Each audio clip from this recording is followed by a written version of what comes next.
আজ শুভ দ্বাদশী তিথি। এবারে দ্বাদশীর তিথি একটু তাড়াতাড়িই ছিল, সেই কারণে মা ভোর ভোরে উঠে তাড়াতাড়ি করে পুজোর কাজ শুরু করে দিয়েছিল। আমি ঘুম থেকে উঠেই দেখি মায়ের পুজোর অর্ধেক কাজ হয়ে গিয়েছিল। আর সব ঠাকুরই দুজন দুজন থাকার কারণ হলো আমার মায়ের ঠাকুরও আমাদের বাড়িতে বেড়াতে এসেছে। আর এই যে এইদিকে মা ভোগের রান্না বসিয়ে দিয়েছে। ভোগে এইবার তেমন বিশেষ কিছু রান্না হয়নি। ভোগের জন্য রান্না হয়েছে খিচুড়ি, 3 রকম ভাজা, পায়েস। ব্যাস এটুকু দিয়েই আজকের ভোগ নিবেদন করা হয়েছিল। ঠাকুর যেহেতু আজকে অনেক ভোরে ভোরে উঠেছে, তাই তাড়াতাড়ি ঠাকুরকে দুপুরবেলায় শয়ন দিতে হবে। সেই কারণে শাশুড়ি মাও একটু তাড়াতাড়ি রান্না করছিল ভোগ নিবেদনের জন্য। আর এই যে এইদিকে আমার মেয়ে গাছের ফুল পাড়তে ব্যস্ত। ও নাকি এই ফুল দিয়ে খেলা করবে।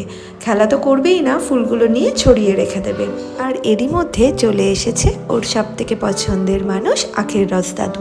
ও আখের রস খেতে ভীষণ ভালোবাসে, আর সেই কারণে আখের রস দাদু তাকে রোজ 1 গ্লাস করে আখের রস এমনিতেই ফ্রিতে দিয়ে যান। রাস্তায় অন্য কোথাও থাকলেও ও ঠিক চিনে ফেলে আখের রস দাদুকে। একাদশী করে তুমি যদি পরের দিন পালন না করো, তাহলে একাদশীর কোনো ফলই পূরণ হয় না। সেই কারণে একাদশী করলে তোমাকে দ্বাদশী করতেই হবে।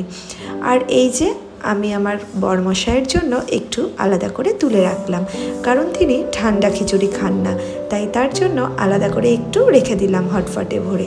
আর এই যে দেখো, কোথাও থেকে এলে ঘরবাড়ির কী অবস্থা হয়ে থাকে, এগুলো এক এক করে এবার গোছাতে হবে। আর এই যে আমার মেয়ে খেলবে তো নাই, চারিদিকে সব খেলনা সমস্ত কিছু ছড়িয়ে ছিটিয়ে রেখে দেবে। আর এই যে টিভির মধ্যে কার্টুন চালিয়ে রেখে দিয়েছে, অথচ ঘরে কিন্তু নেই, অথচ টিভিতে কার্টুন চলছে।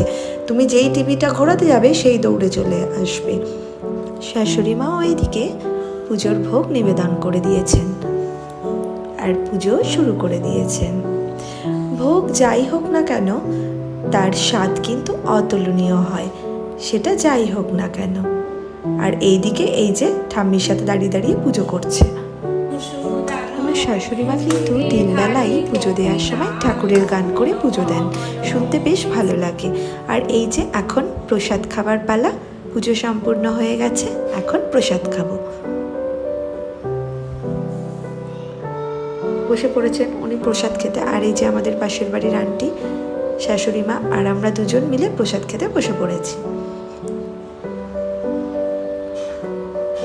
তারপর চলে গেলাম ছাদে। মা সকালে আম তেল আর আচার রোদে দিয়েছিল, সেগুলোই তুলে নিয়ে এলাম।